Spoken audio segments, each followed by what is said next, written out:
तो ये फैक्टोरियल का फंक्शन था। इसके बाद हम यहाँ पे सिर्फ फैक्टोरियल को कॉल करा रहे थे और हम उसको यहाँ पे यूज कर रहे थे, डायरेक्ट वैल्यू को यूज कर रहे थे, राइट।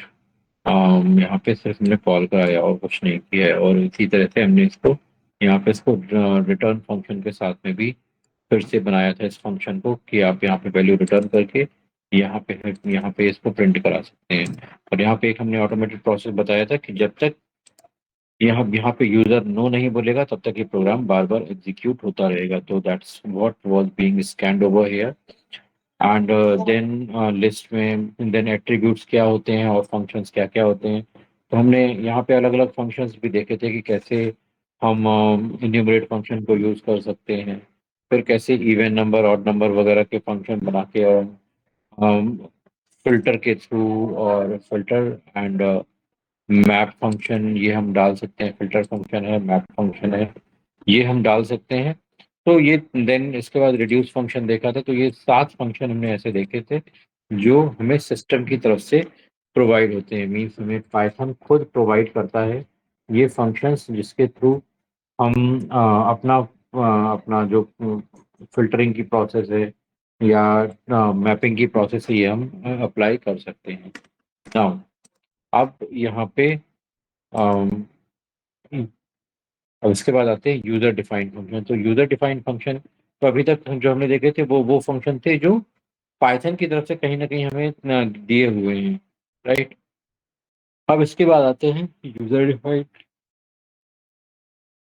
तो यूजर डिफाइंड का मतलब है कि हम अपनी तरफ से अपनी नीड के अकॉर्डिंग फंक्शन को क्रिएट कर सकते हैं, राइट। तो फॉर एग्जांपल जैसे हम यहाँ पे कैलकुलेटर क्रिएट कर रहे हैं। कैलकुलेटर में हमें क्या है कि यहाँ पे जब ये पूरा पार्ट एग्जीक्यूट होगा तो ये यूजर से इनपुट लेगा कि एडिशन करना है या सब्ट्रैक्शन करना है या मल्टीप्लिकेशन करना है या डिवीजन करना है, चार में से क्या करना है वो ऑप्शन लेगा। फिर नंबर स्कैन करेगा और नंबर स्कैन करने के बाद फिर उस पर वो ऑपरेशन परफॉर्म कराएगा। फॉर एग्जाम्पल यहाँ पे हमने इसको जस्ट एग्जीक्यूट कराया। यहाँ पे हमने कहा कि हमें सब्ट्रैक्शन करना है और हमें 45 से 76 सब्ट्रैक्ट करना है। तो उसने यहाँ पे सब्ट्रैक्शन दे दिया कि यहाँ पे -31 यहाँ पे इसका आंसर आ गया, राइट। तो यहाँ पे आप सिंपली देख सकते हो, यहाँ पे 4 अलग अलग फंक्शन बनाए, इसमें किया कुछ नहीं है। ये ए और बी जो नंबर्स हैं जो पास किए हैं, और उनको हमने उनके ऊपर हमने वो पर्टिकुलर ऑपरेशन परफॉर्म कराया। तो यहाँ पे ऐड का फंक्शन है return A plus B, multiply का फंक्शन है return A multiplied by B, subtract का फंक्शन है ए माइनस बी, और डिवीजन का फंक्शन है A divided by B.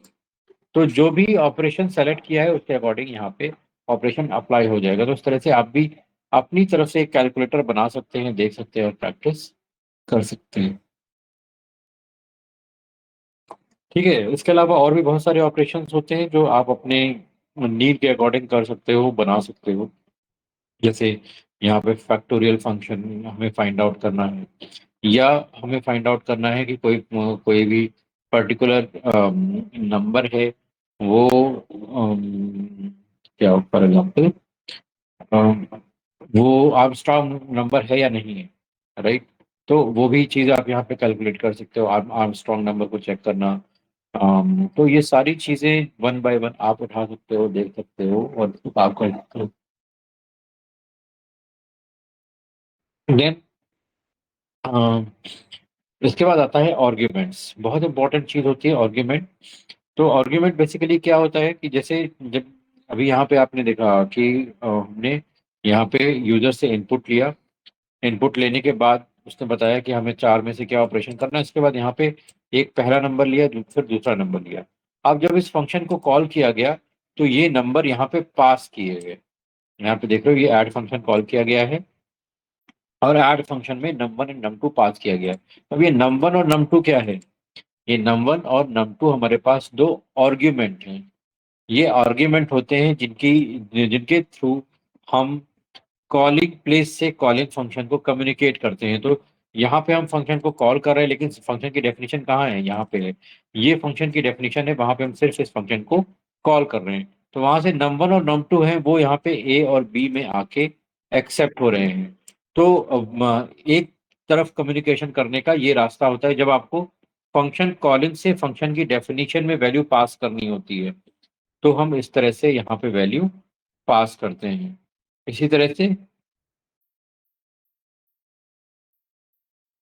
Return statement होता है, तो रिटर्न स्टेटमेंट क्या करता है, जहाँ पे फंक्शन बना है, जहाँ पे फंक्शन एग्जीक्यूट हो रहा है, वहां से फंक्शन कॉलिंग में हम वैल्यू रिटर्न कैसे कर रहे हैं, तो इसलिए हम यहाँ पे रिटर्न यूज कर रहे हैं। तो अब हम रिटर्न में क्या रिटर्न कर रहे हैं, ए और बी का सम, जो भी है एडिशन है, वो हम यहाँ पे रिटर्न कर रहे हैं। तो दैट्स व्हाट इज मीन। तो ये जो यहाँ पे नंबर एंड नम2 बोल रहे हो, देख रहे हो, इसको हम बोलते हैं आर्ग्यूमेंट, राइट। तो argument are the values which are communicated through the function calling. जब भी हम फंक्शन कॉल करते हैं, तो फंक्शन कॉलिंग के थ्रू हम जो वैल्यूज को सप्लाई करते हैं, वो होते हैं हमारे पास आर्ग्यूमेंट्स, राइट। Any doubt? तो अभी जैसे यहाँ पे हेलो फंक्शन बनाया, यहाँ पे नेम एंड मैसेज यहाँ पे डाला हुआ है। तो नेम एंड मैसेज जब भी हेलो फंक्शन में जाएगा, तो वहां पे as it is same values में एक्सेप्ट करेगा, ठीक है।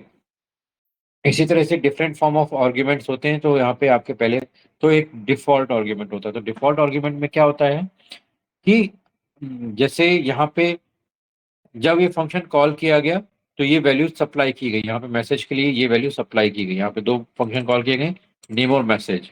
तो जब यहाँ पे पहली बार में इसको कॉल किया गया, तो ये वैल्यू सप्लाई की गई। लेकिन अगर एट एनी केस इसकी वैल्यू सप्लाई नहीं की गई है, तो बाय डिफॉल्ट एक वैल्यू यहाँ पे ऑलरेडी एग्जिस्टिंग करती। तो अगर सिर्फ यहाँ पे स्टूडेंट पास किया गया है, दूसरी वैल्यू पास नहीं की गई है, तो आंसर में यहाँ पे वर्ड ऑफ पाइथन प्रिंट होके आएगा at the place of message. तो उसको बोलते हैं डिफॉल्ट आर्ग्यूमेंट। अब डिफॉल्ट आर्ग्यूमेंट के लिए जरूरी ये है कि डिफॉल्ट आर्ग्यूमेंट हमेशा राइट साइड में ही होना चाहिए, लेफ्ट साइड में या इन साइड में कहीं भी नहीं हो सकता, राइट। अगर आपने लेफ्ट साइड में रखने की कोशिश की, ये एरर थ्रो करेगा, ठीक है। तो जो एग्जांपल यहाँ पे दिया कि जैसे यहाँ पे मैसेज गुड मॉर्निंग यहाँ पे कर दिया है और नेम यहाँ पे कर दिया है, तो यहाँ पे क्या होगा, अब यहाँ पे ये एरे भी एग्जिस्ट कर रहा है, वैल्यू भी एग्जिस्ट कर रही है, वो ये कॉल भी किया जा रहा है, लेकिन यहाँ पे आपने जो डिफॉल्ट आर्ग्यूमेंट की वैल्यू है वो पहले दे दी, जिसकी वजह से वो यहाँ पे एरर जनरेट कर रहा है, राइट। यहाँ पे लिखा हुआ non default arguments follows default argument. So always default argument should follow the non-default arguments ideally, right? लेकिन यहाँ पे ऐसा नहीं हो रहा है, इसलिए वो उसमें एरर दे रहा है। क्लियर है सबको? सबको क्लियर है? Yes sir. इसी तरह से कीवर्ड आर्ग्यूमेंट होते हैं। तो कीवर्ड आर्ग्यूमेंट में वैल्यू के साथ में मतलब वेरिएबल के साथ में वैल्यू को पास किया हुआ है, तो उसको हम कीवर्ड आर्ग्यूमेंट बोलते हैं। यहाँ पे वैल्यू साथ साथ पास की जा रही है, दैट इज कीवर्ड आर्ग्यूमेंट। फिर इसके बाद आता है आर्बिट्ररी आर्ग्यूमेंट। तो आर्बिट्ररी आर्ग्यूमेंट में जहाँ पे आपकी जो वैल्यू है वो वेरी कर रही है वन बाय वन, राइट। तो यहाँ पे जैसे एक ये लिस्ट दे दी गई कि ये सारी वैल्यूज हैं, ठीक है।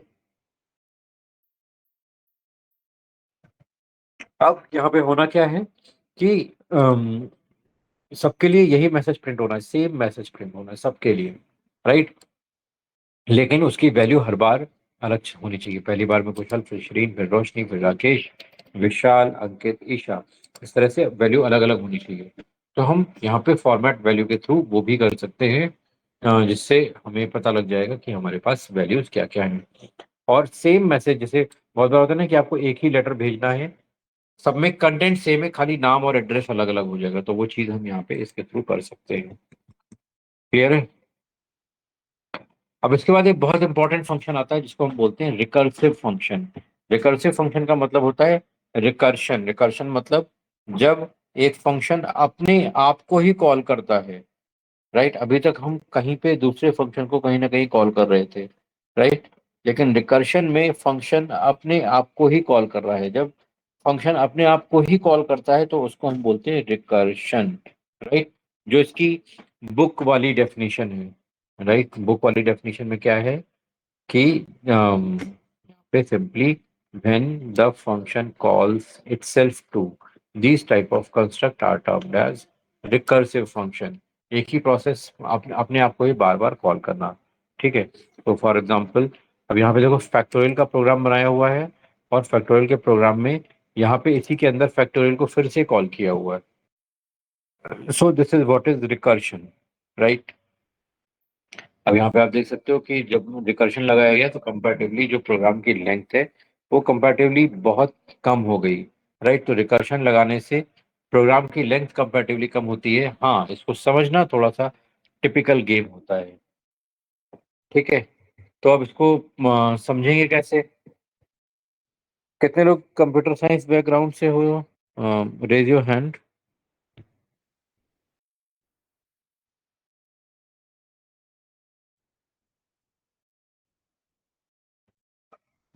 ओके। बाकी? सचिन यादव, ओके, ठीक है। सो आप लोगों ने कहीं ना कहीं ये रिकर्शन पढ़ा होगा, या अगर आपने कंप्यूटर साइंस में पढ़ा है तो कहीं ना कहीं ये टॉपिक आपके सिलेबस में जरूर आया होगा। कैन यू टेल मी मोर कि आपने इसमें क्या क्या पढ़ा है? Sachin and Manya. Sir BCA में तो सारा कुछ ही होता है जो आप करवा रहे हो, लूप वगैरह, फंक्शंस, कीवर्ड्स, एट्रीब्यूट्स वगैरह। ओके। सो रिकर्शन में जो मैं पूछ रहा हूँ वो बताओ, रिकर्शन आपने पढ़ा है नहीं पढ़ा है? सर पढ़ा तो है बट अभी दिमाग से आ नहीं रहा। रिकर्सिव फंक्शन क्या होता है? ये सर एक मिनट दो बस, मेरे नोट्स हैं उसमें देखता हूँ। मान्या।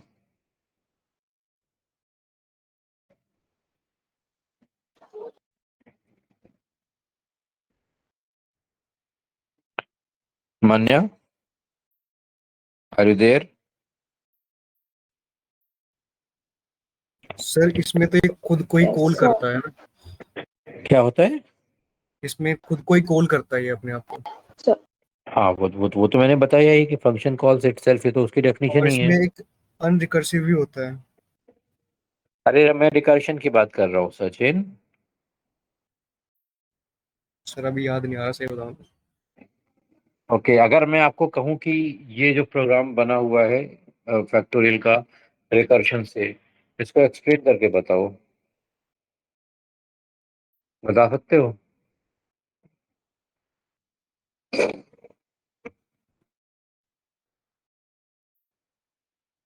सी भाई, I am taking this time because recursion एक ऐसी चीज है जो थोड़े से समझने में थोड़ा टिपिकल माना जाता है, राइट। और इसको अगर आपने अच्छी तरह से समझ लिया तो this is also kind of looping only, एक तरह की लूप होती है। लेकिन इसमें कंपैरेटिवली लेंथ प्रोग्राम की बहुत कम हो जाती है, और वेरिएबल भी इसमें काफी स्मूथ यूज होते हैं, कंपैरेटिवली स्पेस भी कम लेता है।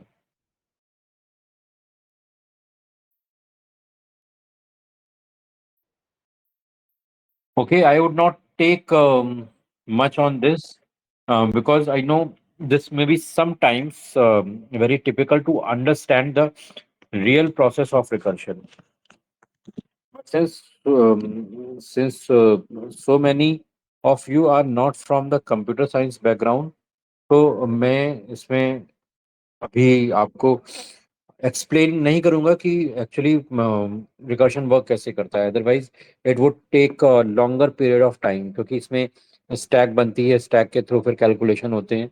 सो बेसिकली सिर्फ इसमें यहाँ पे होता है इतना, यहाँ पे आप ऐसे रिटर्न वन, और यहाँ पे if num is equal to one, ये कंडीशन लगी हुई है, अगर नम यहाँ पे वन है तो वो वन रिटर्न करेगा। अदरवाइज यहाँ पे नम इंटू फैक्टोरियल नम, तो यहाँ पे वो फंक्शन फिर से कॉल कर लिया गया, बस इतना ही हो रहा है। और इसको आप यहाँ पे एग्जीक्यूट भी कराओगे, अगर यहाँ पे हम इसको लेके एग्जीक्यूट करा देते हैं अगर, तो भी आप देखोगे कि ये सही वर्क करेगा, इसमें कोई दिक्कत वाली बात नहीं है। कोई ऐसा नहीं है कि इसमें ये वर्क नहीं करेगा, ये डेफिनेटली वर्क करेगा ही करेगा, क्योंकि ये इसका पर्पस ही है प्रोग्राम को शॉर्ट करना, राइट। लेकिन वो शॉर्टिंग वाली प्रोसेस, प्रोग्राम को शॉर्ट करने वाली प्रोसेस, वो कैसे हो रही है, वो मेन समझने वाली बात है। So I would not go much in deep कि कैसे ये सारी चीजें वर्क कर रही हैं। If somebody is really interested, again, if somebody is really interested, you can let me know, you can come to me, I'll explain step by step कि recursion कैसे वर्क करता है, ठीक है। अभी के लिए मैं इसको छोड़ रहा हूँ, सब लोगों के लिए कुछ टाइम के बाद, अभी नहीं, जब आपको थोड़ी सी प्रोग्रामिंग की प्रैक्टिस हो जाएगी, क्योंकि यूजुअली ये जो टॉपिक होता है ज़्यादातर प्रोग्रामिंग में पढ़ाया जाता है और उसको डिटेल में एक्सप्लेन जनरली कोई नहीं करता है। रीज़न कि इसकी जो अंडरस्टैंडिंग है वो थोड़ी सी टफ होती है। तो अगर आप इसको जब थोड़ी सी आपको लूपिंग की अच्छी प्रैक्टिस हो जाएगी, तो थोड़ी सी आपको प्रोग्रामिंग की और अच्छी प्रैक्टिस हो जाएगी, तब आप इसको समझने की कोशिश करोगे तो शायद बेटर समझ में आएगा। As for now I know that you people have not practised much yet about the loops. Okay, Sachin कुछ कहना है आपको? नहीं सर। ओके, सो अभी ओवरऑल हम इसमें इस टॉपिक को यहीं पे फिनिश करते हैं, जो हमारा फंक्शंस वाला टॉपिक है। और यहाँ पे देखो एक दो एग्जांपल और भी दिए हुए हैं इसमें। यहाँ पे फिबोनाची सीरीज को हम रिकर्शन के थ्रू कैसे कैलकुलेट करेंगे, तो ये पूरी प्रोसेस वन बाय वन मैं स्टेप बाय स्टेप एक्सप्लेन करूंगा if somebody is really interested. और आफ्टर सम टाइम, जब आप लोगों की थोड़ी सी और प्रोग्रामिंग की प्रैक्टिस हो जाएगी, तो हम ये चीज़ें एक बार इस पे हम मैं एक्सप्लेन कर सकता हूँ if somebody wants, right? And if somebody is now itself really interested, you can come to me, so you can connect with me separately. I'll explain you कि कैसे काम कर रहा है ये। ठीक है, एक लास्ट चीज इसमें आती है लैम्डा फंक्शन या एनोनिमस फंक्शन। तो यहाँ पे लैम्डा फंक्शन क्या होता है कि जो जिसको हम बेसिकली इनलाइन फंक्शन भी बोलते हैं। इनलाइन फंक्शन का मतलब है कि कोड के बीच में ही फंक्शन बना दिया और एग्जीक्यूट कर दिया, जैसे यहाँ पे ये लैम्डा फंक्शन बना दिया, राइट? यहाँ पे जैसे स्क्वायर को बनाना है, स्क्वायर करना, तो स्क्वायर को करने का एक तरीका ये है। दूसरा तरीका ये है कि आप यहाँ पे लैम्डा के थ्रू ही इसको बना दिया। और अब हमें यहाँ पे हर जगह स्क्वायर अलग से बनाने की जरूरत नहीं है। यहाँ पे हमने यहाँ पे यही फिल्टर में जो भी लैम्डा फंक्शन है वो लगाया और वहाँ पे हमने वैल्यूज को फिल्टर कर दिया। तो basically you can see this is an inline function. ये हमारा इनलाइन फंक्शन है जो कि कोड के साथ में बन रहा है और कोड के साथ में एग्जीक्यूट हो रहा है, right?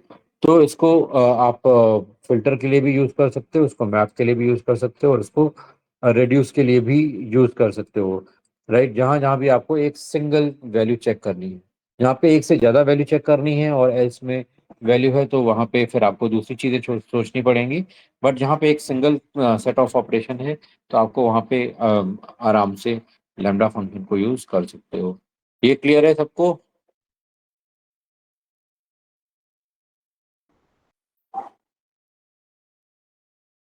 Clear to everyone? Yes sir.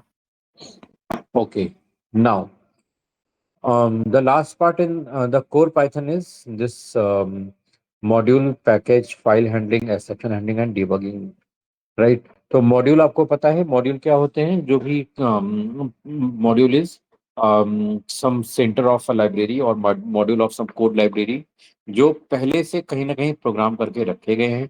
आप उनको डायरेक्ट इंपोर्ट कर सकते हैं और इंपोर्ट करके उनको यूज कर सकते हैं। तो वो पैकेज इंपोर्ट करने के लिए यहाँ पे क्या होता है, यहाँ पे इंपोर्ट फंक्शन होता है, इंपोर्ट कीवर्ड, और उसमें माई मॉड्यूल। तो my module is the module which you are going to refer, right? And ये इन मॉड्यूल्स को यूज करने के लिए आपको सिंपली जैसे जैसे यहाँ पे हमने इंपोर्ट मैथ्स लगाए हो, तो यहाँ पे मैथ्स से रिलेटेड जितने भी ऑपरेशंस हैं वो सारे आप यहाँ पे परफॉर्म कर सकते हो। तो मैथ्स में कॉस है, साइन है, फैक्टोरियल है, जैसे फैक्टोरियल यहाँ पे भी हम कैलकुलेट कर सकते हैं। ठीक है, तो वो सारी चीजें आप यहाँ पे कैलकुलेट कर सकते हो एंड उन पे काम कर सकते हो। ठीक है, फिर इसके बाद आता है रैंडम वैल्यूज। रैंडम वैल्यूज भी आप यहाँ पे जनरेट कर सकते हो इंपोर्ट रैंडम के थ्रू। तो यहाँ पे रैंडम वैल्यू जनरेट करने के लिए रैंडम एक फंक्शन है। तो रैंडम फंक्शन जनरेट करता है वैल्यूज 0 से 1 के बीच में, राइट? और यहाँ पे रैंड रेंज, जैसे एक्सेल में पढ़ा था ना, same rand between, same as rand between in Excel. Very first class में मैंने बताया था, जब जब हम डमी डेटा क्रिएट कर रहे थे, तो हमने रैंड बिटवीन को यूज किया था, राइट? वही काम यहाँ पे रैंड रेंज कर रहा है।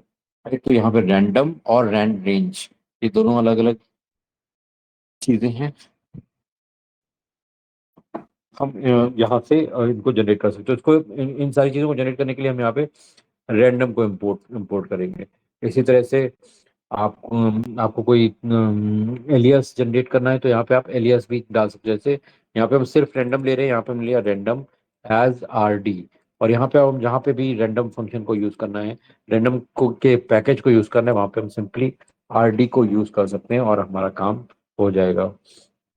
राइट।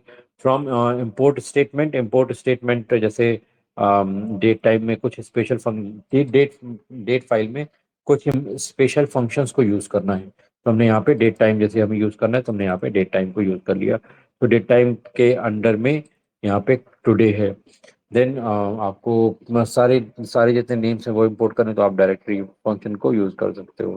ठीक है। तो ये these are the general things. इसी तरह से पैकेजेस होते हैं, तो पैकेजेस में भी आपके सामने बहुत सारी चीजें होती हैं। जो भी पैकेज होते हैं, जरूरत के अकॉर्डिंग आपको पता लगते जाएंगे कि आपको कब कौन सा पैकेज कहाँ पे इंपोर्ट करना है और उससे वैल्यूज को कैसे एक्सट्रैक्ट करना है। तो वो over the period of time आपको पता लग जाएगा। अब इसमें एक बहुत इंपॉर्टेंट बात आती है, इसको हम बोलते हैं फाइल हैंडलिंग। फाइल हैंडलिंग कहीं ना कहीं कभी ना कभी आपने पढ़ा होगा अगर प्रोग्रामिंग करी है। तो फाइल हैंडलिंग का पर्पस क्या होता है? फाइल हैंडलिंग का purpose, guys give me a minute, there is some issue.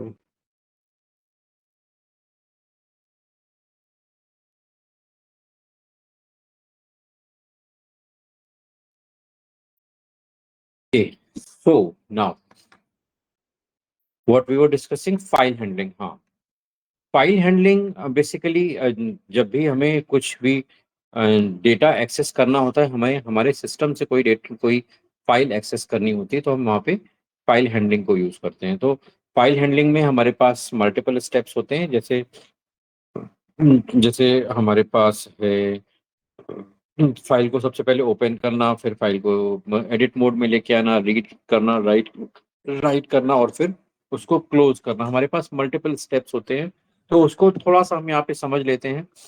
हालांकि अ, ये चीज जो यहाँ पे आप फाइल हैंडलिंग में यूज कर रहे हो, शायद ही आपको कभी यूज करनी पड़े, क्योंकि आपको सिस्टम से कम कंपैरेटिवली बहुत कम फाइल उठानी होती है। मोस्टली जो आप फाइल उठाते हो वो आप सर्वर से फाइल उठाते हो। तो कभी कभार हमें यूज होता है कि हमारे सिस्टम में कोई डेटा आ गया है, वहां से हमको रीड करना है, तो तब हम इसको डायरेक्टली रीड कर सकते हैं। तो उसमें क्या होता है, सबसे पहले आपके पास एक फाइल होती है जिसको हम बोलते हैं टेक्स्ट फाइल, राइट। तो टेक्स्ट फाइल को सिंपली आपको ओपन करना होता है। ठीक है। तो ओपन करने के लिए सिंपली ओपन स्टेटमेंट को, ओपन फंक्शन को यूज करते हैं। ठीक ठीक है। तो सो फॉर एग्जांपल यहाँ पे हम एक डायरेक्टरी में ले लेते हैं। मैं इसको थोड़ा सा जल्दी से ही कवर कर देता हूँ, बिकॉज ये बहुत कम ही यूज में आएगा आपके। रिकॉर्डिंग चालू की है। हाँ। सो यहाँ पे स्टेप बाय स्टेप, यहाँ पे जैसे sample dot t x T हमारे पास फाइल पड़ी हुई है। ठीक है। इसको मैं एक बार ओपन करके दिखा देता हूँ। तो यहाँ पे ये हमारे पास एक फाइल पड़ी हुई है, this is a new file opened in the editing mode, previous content replaced. Okay, इस तरह से ये फाइल पड़ी हुई है। ठीक है। अब हमें क्या करना है, हम इस फाइल को ओपन करते हैं, राइट। तो यहाँ पे हमने इसको ओपन किया। ठीक है। तो ओपन करने में यहाँ पे अभी जब भी हम ओपन करेंगे तो हमें कुछ दिखाएगा नहीं है। ठीक है, क्योंकि ये कोई वेरिएबल की वैल्यू नहीं है, ये सिर्फ एक पूरी फाइल है, डेटा फाइल है। ठीक है। अब यहाँ पे प्रिंट एफ, यहाँ पे अगर जैसे एफ में हमने इसको स्टोर किया है, अब एफ को देखेंगे तो एफ हमें दिखा देगा कि क्या है ये। तो ये sample dot t x T file है। ठीक है। ये अभी रीड मोड में ओपन हुई है, राइट मोड में ओपन नहीं हुई है, और इसकी जनरली इनकोडिंग है, तो ये सिस्टम लेवल की इनकोडिंग होती है। आपको इसमें ज्यादा जानने की जरूरत नहीं है। नाउ यहाँ पे आपके पास मल्टीपल मोड्स होते हैं।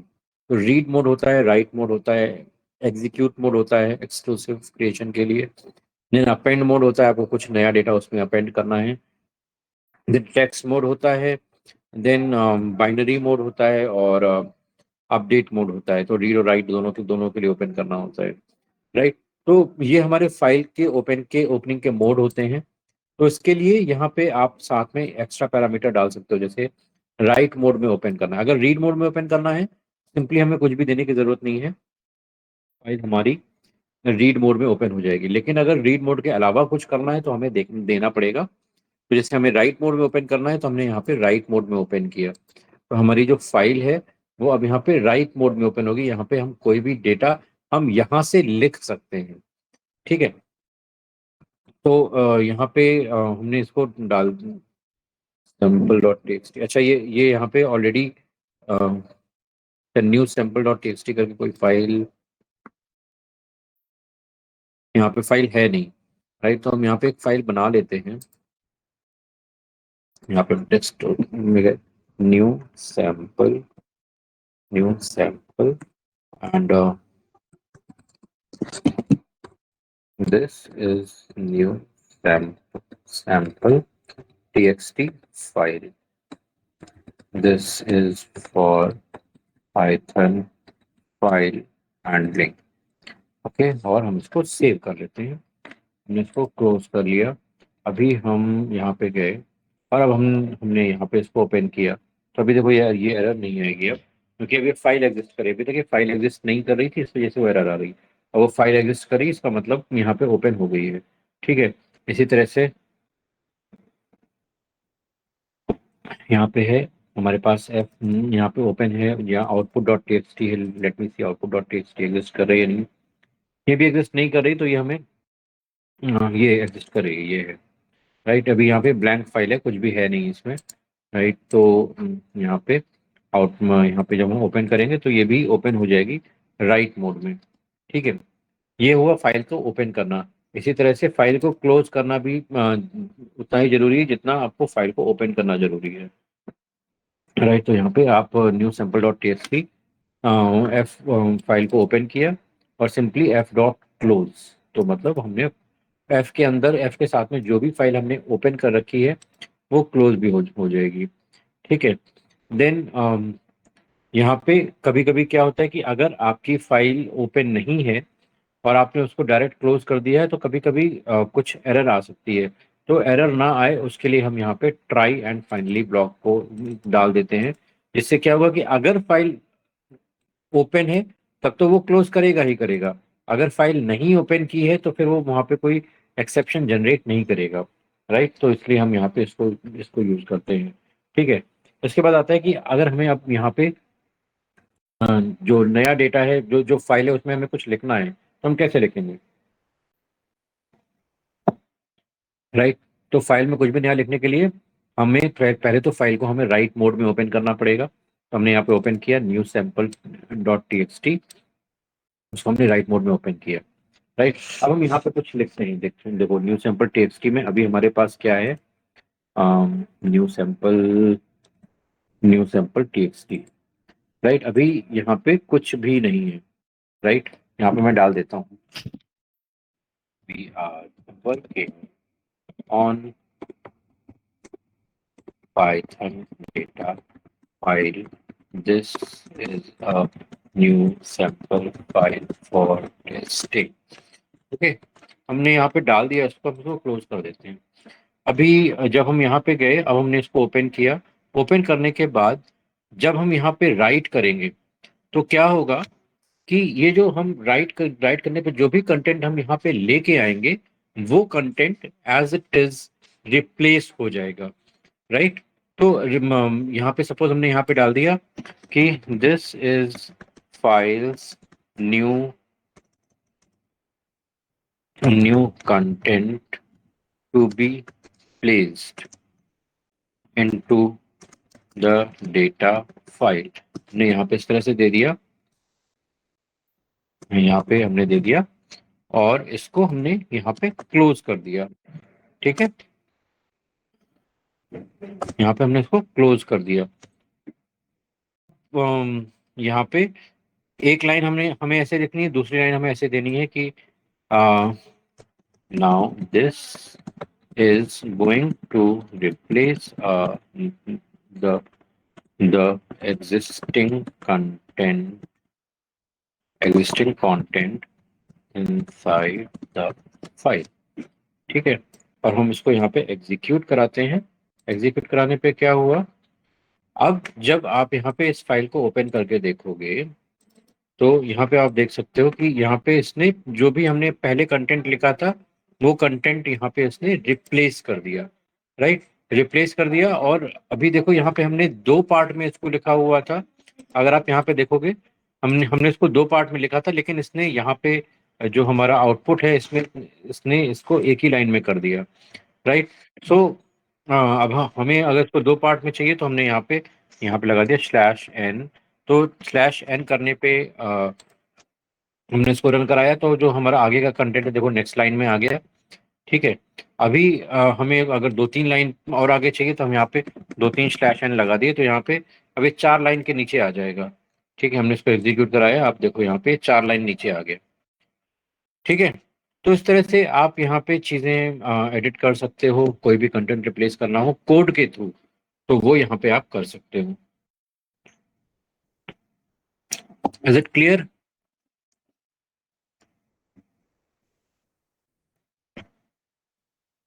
ये क्लियर है सबको?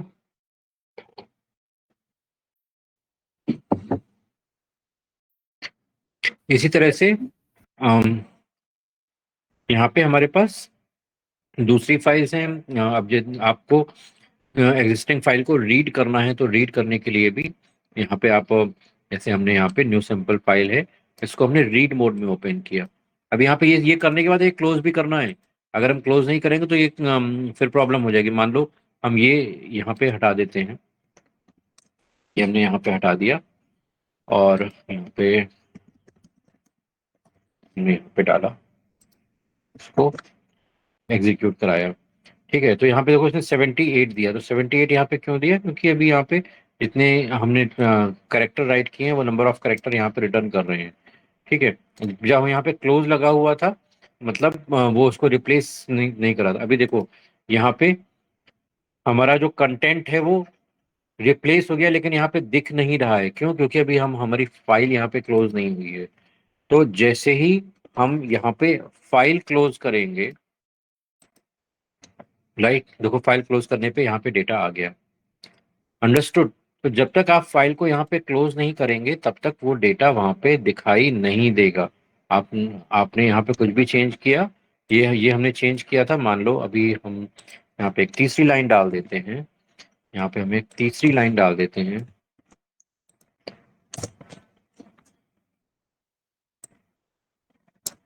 /n this is the third testing line, और यहाँ पे हम एफ क्लोज को हटा देते हैं।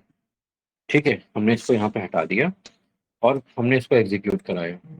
राइट, देखो क्या हो रहा है, एफ क्लोज हमने यहाँ पे हमने एडिट कर दिया, राइट कर दिया, लेकिन यहाँ पे हमने क्लोज नहीं किया, तो फाइल में अभी वो डेटा सेव नहीं हुआ। जब तक आप क्लोज नहीं करोगे वो डेटा सेव नहीं होगा। यहाँ पे अगर हम एक नई लाइन लेके यहाँ पे हमने एफ डॉट क्लोज किया, अब यहाँ पे तो यहाँ पे इसको हमने एग्जीक्यूट कराया और आप यहाँ पे देखते हो ये डेटा यहाँ पे आ गया। तो जब तक आप इसको क्लोज नहीं करोगे तब तक हमारा डेटा में सेव नहीं होगा।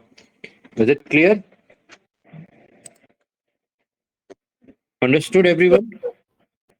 Yes, sir. ओके, इसी तरह से अब यहाँ पे चूंकि फाइल क्लोज हो चुकी है तो हमें फाइल फिर से ओपन करना जरूरी है। यहाँ पे हमने क्लोज कर दी है, तो जब तक हम इसको ओपन नहीं करेंगे तब तक हम रीड नहीं कर पाएंगे। तो यहाँ पे अगर मान लो मैं यहाँ पे हैश कर देता हूँ, ठीक है, और हम यहाँ पे बिना ओपन किए ही रीड करने की अगर इसको कोशिश करते हैं, यहाँ पे क्लोज भी मैं हटा देता हूँ, यहाँ पे बिना ओपन किए ही रीड करने की कोशिश करते हैं तो क्या होगा, एफ डॉट रीड इसकी एरर आ गई। क्यों? क्योंकि फाइल तो ओपन ही नहीं है, यहाँ पे एफ तो खाली पड़ा हुआ है। तो पहले हमें यहाँ पे वो ओपन करना पड़ेगा, उसके लिए चैनल ओपन करना पड़ेगा। राइट, जब तक चैनल ओपन नहीं करेंगे तब तक फाइल रीड नहीं कर सकते। तो हमने यहाँ पे डाला और उसके बाद एफ रीड किया, तो यहाँ पे आप देखो कि डेटा ये फाइल को रीड करके हमें दे रहा है। Is it clear?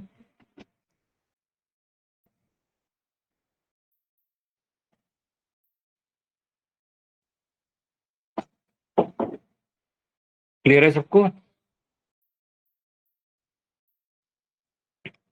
इसी तरह से यहाँ पे जो दूसरी चीज है कि आपको किसी पर्टिकुलर प्लेस से डेटा रीड करना है, राइट? तो जैसे यहाँ पे प्रिंट रीड 4 किया हमने, 4 नंबर से डेटा रीड करना है, फिर यहाँ पे 4 नंबर पे, फिर 10 नंबर पे। इस तरह से अलग अलग जगह से आपको डेटा रीड करना है। तो कैसे रीड करेंगे? ये हमारे पास न्यू सैंपल txt है, हमने यहाँ पे इसको रन कराया। तो अभी यहाँ पे देखो अलग अलग जगह से डेटा रीड कर रहा है। तो पहले क्या कर रहा है, पहले इसने 4 कैरेक्टर रीड किया। अगर आप इस फाइल को चेक करोगे तो यहाँ पे रीड एंड 4, तो पहले ये 4 कैरेक्टर रीड कर रहा है। 4 कैरेक्टर रीड करने के बाद क्या हुआ, अब वो 4 कैरेक्टर रीड करने के बाद जो कर्सर पोजीशन है वो इस जगह पे 4 नंबर पे है, ठीक है। फिर से जब रीड लगाया गया तो फिर से रीड लगाने में क्या किया, अब जहां से कर्सर है यहां से 4 कैरेक्टर रीड करेगा। तो 1 2 3 एंड 4, तो इज और उसके आगे पीछे के 2 कैरेक्टर, तो 4 कैरेक्टर उसने यहां से रीड किए, ठीक है। अब इसके बाद आप कैरेक्टर, अब जो कर्सर है वो यहाँ पे है। ये चीज समझ में आ रही, कर्सर कहाँ पे है हमारा? अब यहाँ पे पहले 4 कैरेक्टर रीड करने के बाद हमारा कर्सर यहाँ पे था, दूसरी बार 4 कैरेक्टर रीड करने पे हमारा कर्सर यहाँ पे था, अब तीसरी बार 4 कैरेक्टर रीड करने के लिए हमारा कर्सर यहाँ पे है, राइट? और यहाँ पे अब क्या है, हमें 10 कैरेक्टर रीड करने हैं, राइट? तो 10 कैरेक्टर रीड करने पे क्या करेगा, यहाँ से 10 कैरेक्टर काउंट करो, 1 2 3 4 5 6 7 8 9 10, यहाँ तक प्रिंट करेगा, ठीक है। तो देखो वो पार्ट प्रिंट कर रहा है, ठीक है। और फिर से हमने यहाँ पे रीड लगाया, अब यहाँ पे ई तक आ गया, अब हमारा कर्सर यहाँ पे है, ठीक है। अब हमने यहाँ पे रीड लगाया, यहाँ पे हमने कुछ भी नहीं दिया, यहाँ पे हमने रीड लगाया और इसके साथ में हमने कुछ भी नहीं दिया। तो अब ये क्या रीड करेगा, जहां से है वहां से लाइन के लास्ट तक, राइट? तो यहां से और लाइन के लास्ट तक रीड कर लेगा वो, इसने यहां तक पूरा रीड कर लिया, ठीक है। तो अभी हम यहाँ पे ये हटा देते हैं, ठीक है। तो हमने इसको रन कराया, तो इसने देखो पूरा लाइन के लास्ट तक इसने रीड कर दिया, ठीक है। अंडरस्टूड? अंडरस्टूड? Yes, अब sir. इसने जो रीड रीड किया है सिर्फ लाइन के लास्ट तक नहीं किया है, फाइल के लास्ट तक भी रीड किया है, ठीक है। इसने फाइल के लास्ट तक रीड किया, यहाँ से जैसे उसको खाली स्पेस मिला तो जहां पे वो कर्सर एग्जिस्ट कर रहा है वहां से उसने फाइल के लास्ट तक रीड कर लिया, पूरी फाइल यहाँ तक इसकी रीड हो चुकी है, ठीक है। अब जब हम यहाँ पे प्रिंट एफ लगाएंगे, अब जब हम यहाँ पे प्रिंट एफ लगाएंगे तब ये जो नया रीड करेगा वो कहाँ से रीड करेगा, यहाँ पे फिर से हमने एग्जीक्यूट किया। अब जब प्रिंट एफ लगाया तो इसने यहाँ पे फिर जो चौथी लाइन, जो लास्ट लाइन है, नहीं, जब पूरी लाइन यहाँ पे रीड कर चुका है, पूरी लाइन रीड करने के बाद अब ये यहाँ पे तो लास्ट पे पहुंच गया, तो ये लास्ट में पहुंच गया था यहाँ पे। अब लास्ट में पहुंचने के बाद फिर से वो शुरू से स्टार्ट करेगा, तो हमने रीड ऑफ 10 लगाया तो उसने यहाँ से 10 करेक्टर रीड किए, तो ये यहाँ से 10 करेक्टर रीड करके और हमें यहाँ पे शो कर रहा है। ये क्लियर है? ठीक है। अब इसके बाद हमने फाइल को क्लोज कर दिया, फाइल को क्लोज करने के बाद फिर से हमने फाइल को ओपन किया और फिर से हमने रीड कराया, तो फिर से रीड कराने पे फिर क्या करेगा, फिर से शुरुआत से रीड करेगा वो, ठीक है। ये चीज क्लियर है सबको?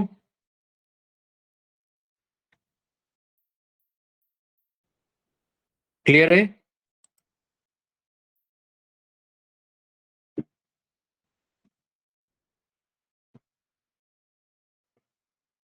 अब इसी तरह से यहाँ पे आप देख सकते हैं, तो यहाँ पे आप एग्जांपल और भी प्रैक्टिस कर सकते हो कि कब कहाँ से कितना डेटा रीड हो रहा है, ये सारी चीजें यहाँ पे हो जाएंगी, राइट? अब यहाँ पे कुछ छोटे छोटे फंक्शंस आते हैं जो कि कभी कभी यूज में आते हैं, ये फाइंड आउट करने के लिए कि आपका कर्सर कहाँ पे है, ठीक है। तो यहाँ पे आप टेल बताता है कि आपका कर्सर कहाँ पे है, अभी 10 नंबर पे कर्सर है, राइट, क्योंकि यहाँ पे 10 नंबर पे रीड किया था ना, यहाँ पे 10 नंबर पे रीड करके आए थे, 10 नंबर पे ही कर्सर है, तो उसने बता दिया कहाँ पे कर्सर है। ठीक है, इसी तरह से सीक, सीक क्या करता है कि ये जो फंक्शन है, ये आपको जो भी फाइल कर्सर है उसको इनिशियल पोजीशन या स्टार्टर पोजीशन पे हमें जिस भी पोजीशन पे पहुंचाना होता है वहां पे हम डाल देते हैं। तो यहाँ पे हमें फोर्थ पे डालना है, हमने यहाँ पे 4 कर दिया। राइट, टेल क्या करता है, जस्ट बता देता है कि कर्सर कहाँ पे है। रीड, कितने कैरेक्टर रीड करने हैं एग्जिस्टिंग पोजीशन से, तो यहाँ पे 4 सेट कर दिया गया था। राइट, तो फोर्थ पोजीशन से 10 कैरेक्टर रीड करने, तो फोर्थ पोजीशन से 10 कैरेक्टर इसने रीड कर दिए। ठीक है, तो यहाँ पे इस तरह से देन इसके बाद क्लोज कर देते हैं, तो यहाँ पे एफ डॉट क्लोज, फिर टेल, तो यहाँ पे अब यहाँ पे एरर आ गई। यहाँ पे ये एरर क्यों आ गई, क्योंकि हमने यहाँ पे फाइल को क्लोज कर दिया है, उसके बाद हम पूछ रहे हैं। तो फाइल जब क्लोज हो चुकी है तो यहाँ पे क्यों बताएगा भाई। राइट, अब आप यहाँ पे कोई भी ये भी एग्जीक्यूट कराओगे तो भी एरर आ जाएगी, क्यों, क्योंकि फाइल क्लोज हो चुकी है। यहाँ पे कुछ भी एग्जीक्यूट कराओगे एरर आएगी, फाइल क्लोज हो चुकी है। यहाँ तो यहाँ पे पहले हमें फाइल को ओपन करना पड़ेगा, तो हमने यहाँ पे फाइल को ओपन किया। ठीक है, ओपन करने के बाद फिर आप रन कराओगे तो सब जगह सही आएगा। तो अगर आपकी फाइल क्लोज है तो ये सारी चीजें आपको एरर देंगी। Right, understood, any doubt, any doubt.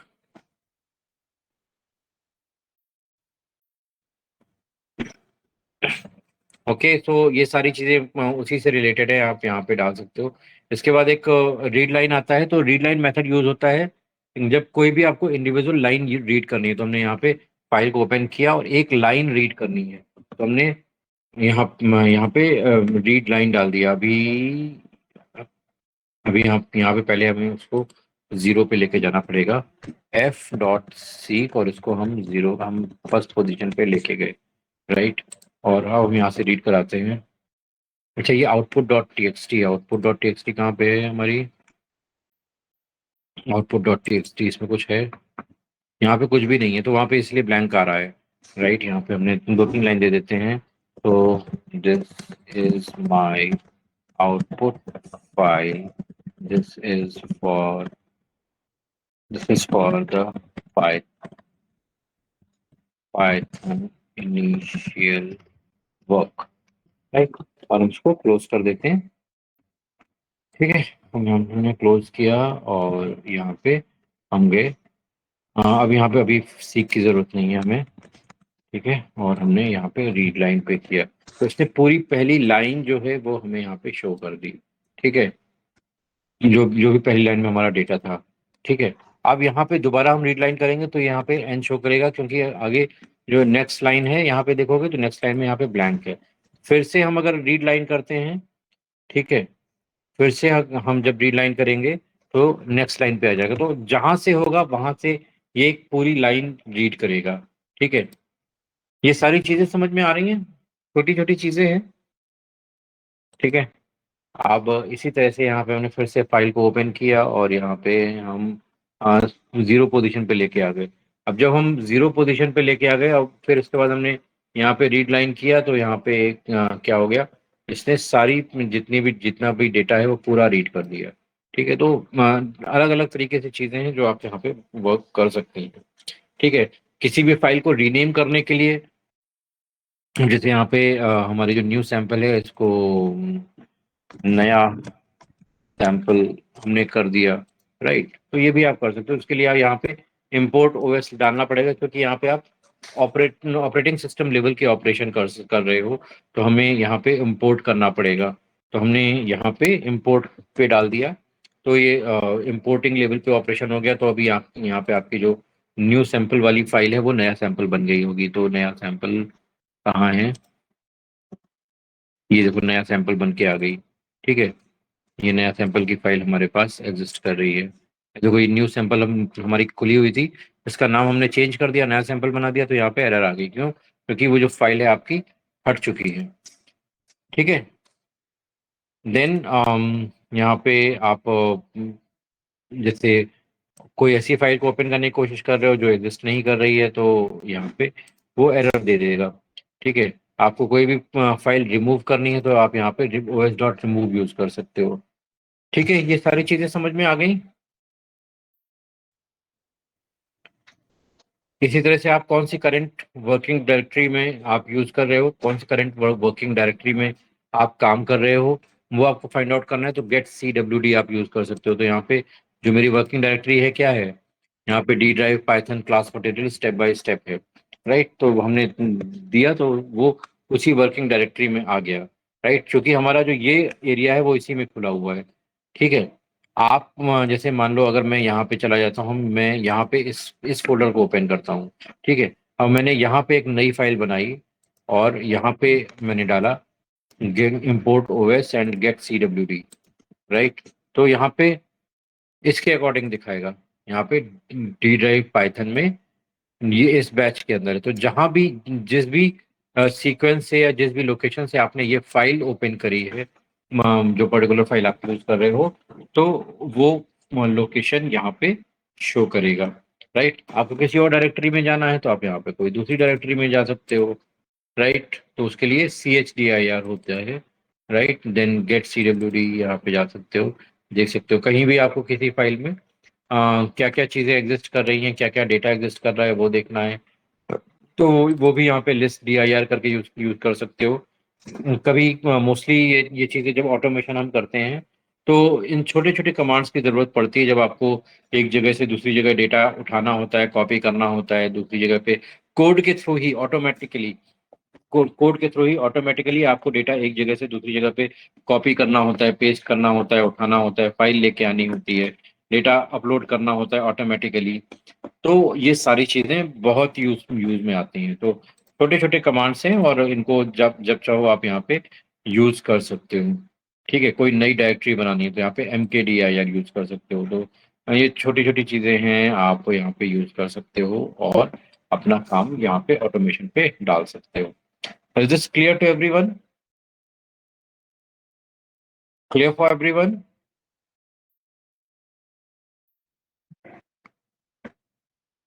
Okay.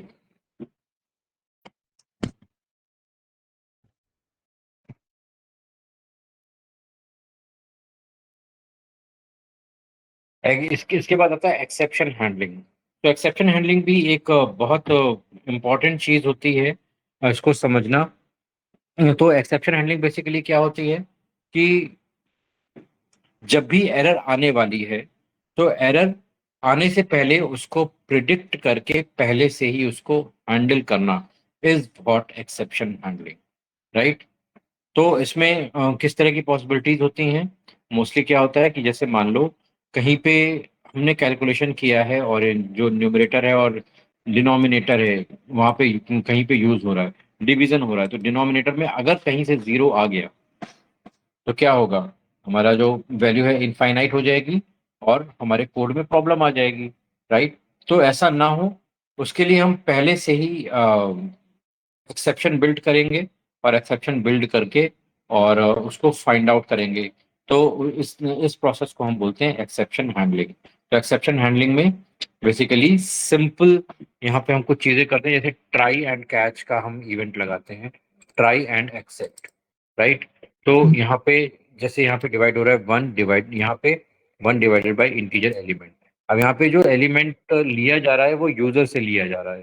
Right, अब यूजर ने अगर गलती से भी यहाँ पे जीरो दे दिया, क्या होगा, हमारा सिस्टम एक एक्सेप्शन थ्रो करेगा कि this value is not right.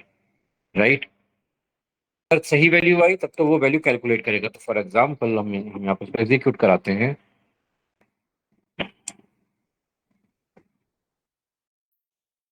तो यहाँ पे देखो तीन वैल्यूज दी हुई हैं, ABC, 0 और 10। तो पहली बार में वो ABC डाल रहा है। राइट, ABC को यहाँ पे इंटीजर में कन्वर्ट करने की कोशिश करी तो उसने दे दिया वैल्यू एरर की ABC को हम कन्वर्ट नहीं कर सकते। दूसरी बार में यहाँ पे जीरो आया तो यहाँ पे आ गया जीरो डिवीजन एरर, 1/0 हुआ, 1/0 मतलब जीरो डिवीजन एरर, यहाँ पे इसने जीरो डिवीजन एरर दे दी। और तीसरी बार में यहाँ पे लास्ट में 10 था, 10 आया तो सही एग्जीक्यूट हुआ और ये पार्ट एग्जीक्यूट होकर यहाँ पे हमें रिजल्ट मिल गया। तो this is what is called as exception handling, to anticipate the error well advance before it happens is exception handling, simple, right. आप सी प्लस प्लस में जाओगे तो वहां पे बहुत एक्सटेंसिव लेवल पे इसका यूज होता है, बट यहाँ पे क्या है कि बहुत सारी चीजें पाइथन के तरफ से वो ऑटोमेटिकली वो चीजें हैंडल हो जाती हैं, तो आपको यहाँ पे इतना ज्यादा फोकस करने की जरूरत नहीं है। पाइथन बहुत सारी चीजें एक्सेप्शन हैंडलिंग को अपने आप ही हैंडल करता है। So you just need to understand कि ये एक्सेप्शन हैंडलिंग होती है, ठीक है। इसी तरह से यहाँ पे एक ट्राई और फाइनली ब्लॉक होता है, तो फाइनली ब्लॉक में जब भी हमारी पूरी एक्सेप्शन हैंडलिंग की प्रोसेस क्लोज हो जाती है तो आप यहाँ पे फाइनली ब्लॉक को यूज कर सकते हैं, राइट। देन जब भी फाइल हैंडलिंग वगैरह में यूज कर रहे हो, तो अगर फाइल हमारी किसी गलती से भी खुली रह गई तो हम लास्ट में तो फाइनली ब्लॉक डाल देते हैं, जिससे लास्ट में ऑटोमेटिकली फाइनली ब्लॉक में उसको क्लोज कर देगा। अदरवाइज हमारा जो डेटा है वो सेव नहीं होगा, ठीक है। तो इस तरह की चीजें हम यहाँ पे कर सकते हैं, ठीक है। डिबगिंग के कुछ स्टेप्स है। तो डिबगिंग में क्या होता है, बेसिकली जब भी हम यहाँ पे कोई भी वैल्यूज डाल रहे हैं और उनको सही वैल्यू नहीं आ रही है, तो हम क्या करते हैं कि one by one values print कराएंगे और देखेंगे कि हमारे पास वैल्यू क्या आ रही है, तो उसको हम डिबगिंग बोलते हैं। तो डिबगिंग बेसिकली एक प्रोग्रामिंग की प्रैक्टिस है, जिससे हम अपनी प्रोग्राम में ही देख सकते हैं कि कौन वैल्यू कहाँ पे कौन सी वैल्यू आ रही है, जिससे हम सही चीज़ें आइडेंटिफाई कर पाए, राइट। तो उसके लिए ये यहाँ पे एक स्टेप होता है जिसको हम इंपोर्ट पीडीबी मॉड्यूल यूज करते हैं, और यहाँ पे हम सेट ट्रेस करते हैं। अब इसमें करना कुछ भी नहीं है। यहाँ पे देखो, ये लूप ऐसे ही एज इट इज लगा हुआ है, यहाँ पे लूप का स्टेटमेंट लगा हुआ है, सिर्फ सिर्फ हमने यहाँ पे पीडीबी सेट ट्रेस डाल दिया है। तो ये सेट ट्रेस क्या कर रहा है कि अब जितनी भी वैल्यू इन बिटवीन, जैसे आई से और एन रेंज एन तक जाने में जितनी भी वैल्यू यहाँ पे कैलकुलेट हुई होंगी, उन सबको यहाँ पे शो करेगा। तो यहाँ पे आप देख रहे हो, यहाँ पे इसने सारी चीजें, जैसे हम जो हमने प्रोग्राम को एग्जीक्यूट कराया, तो वो सारी चीजें इन बिटवीन यहाँ पे शो करेगा, राइट।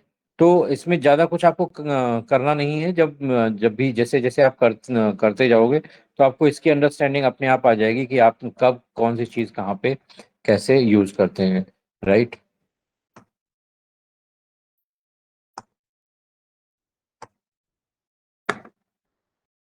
ठीक है। सो ज़्यादा इसमें कुछ परेशान होने की आपको ज़रूरत नहीं है। जस्ट ये सारी चीज़ें आप एक बार पढ़ सकते हो, देख सकते हो, ठीक है। So this is all about core Python part. जो भी हमारा कोर पाइथन हमारे पास अभी तक था, वो हमने डिस्कस किया है। I want you to practise this part very well, जिससे आप इससे हैंडी हो जाओ, और then you can get the final details कि इसमें क्या क्या चीजें होती हैं।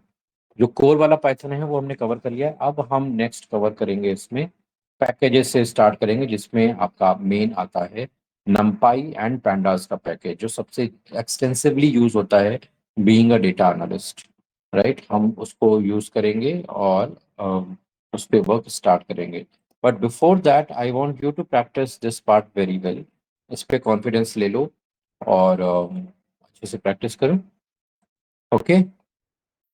Thank you everyone for your time. We'll connect tomorrow again for new things. Till then, thank you everyone.